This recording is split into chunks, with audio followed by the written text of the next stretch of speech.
अध्यक्ष महोदय, जब इतिहास लिखा जाएगा तब ये लिखा जाएगा कि एक मनीष सिसोदिया था जिसने दिल्ली के स्कूल बंद करे, उसको जेल में डाल, जिसने दिल्ली के स्कूल चालू करे और स्कूल अच्छे करे, उसको जेल में डाल दिया।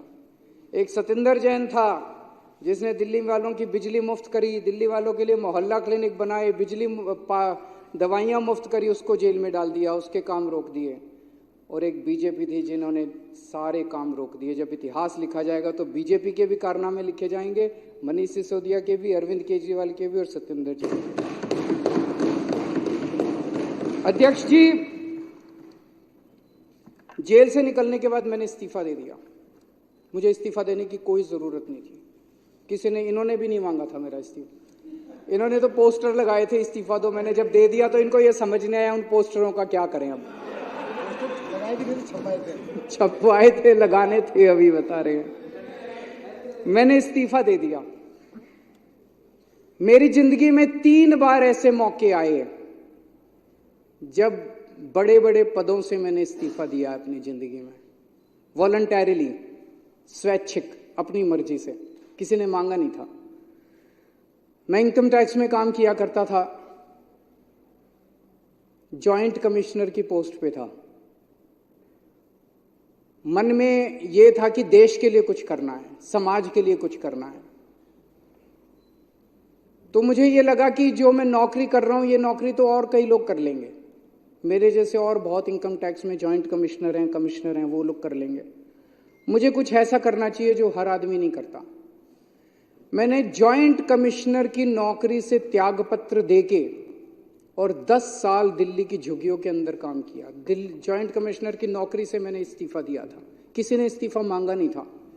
और जब मैंने इस्तीफा दिया था, 2006 में इस्तीफा दिया था, वैसे तो मैं छुट्टी लेके 2000 से ही निकल गया था। उस वक्त कोई पार्टी नहीं थी, कोई आंदोलन नहीं था, और दिल्ली की झुग्गियों में जाके मैं रहने लगा था।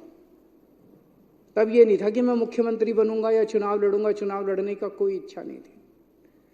फिर 2013 में हमारी सरकार बनी और 49 दिन की सरकार के बाद अपने उसूलों पे मैंने इस्तीफा दिया था।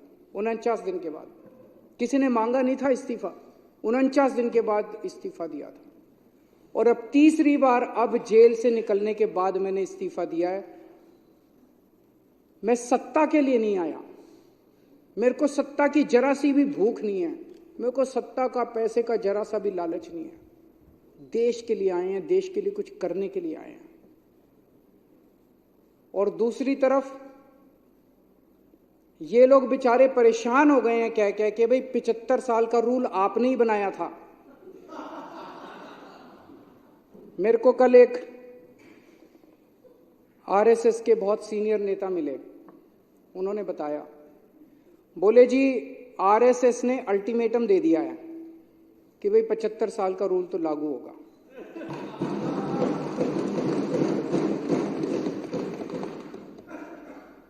लेकिन वो मान नहीं रहे, कह रहे हैं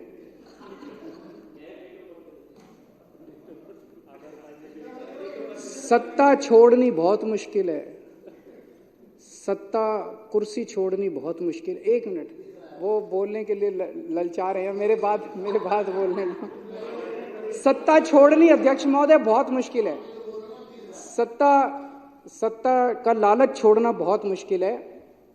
खुद ही रूल बनाया, उस रूल के तहत सबसे पहले आडवाणी जी का इस्तीफा लिया, मुरली मनोहर जोशी जी का इस्तीफा लिया, सुमित्रा महाजन जी का इस्तीफा लिया, बीसी खंडूरी जी का इस्तीफा लिया, कलराज मिश्र का इस्तीफा लिया, आनंदीबेन पटेल का इस्तीफा लिया, शांता कुमार जी का इस्तीफा लिया, करिया मुंडा जी का इस्तीफा लिया, हुकुमदेव नारायण जी का इस्तीफा लिया, नजमा हेतुल्ला जी का इस्तीफा लिया, भगत सिंह कोश्यारी जी का इस्तीफा, और भी बहुत है, मेरे पास तो थोड़े ही नाम है।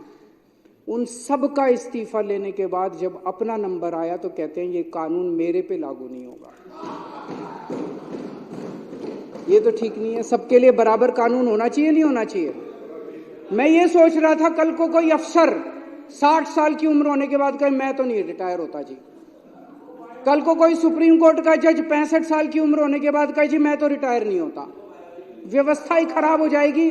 ऐसी व्यवस्था कैसे चलेगी? अगर आपने अपने अंदर एक रूल बनाया, कानून बनाया, भी 75 साल में सारे रिटायर होंगे, तो सारे रिटायर होंगे, उसमें सारे आते हैं, उसमें तो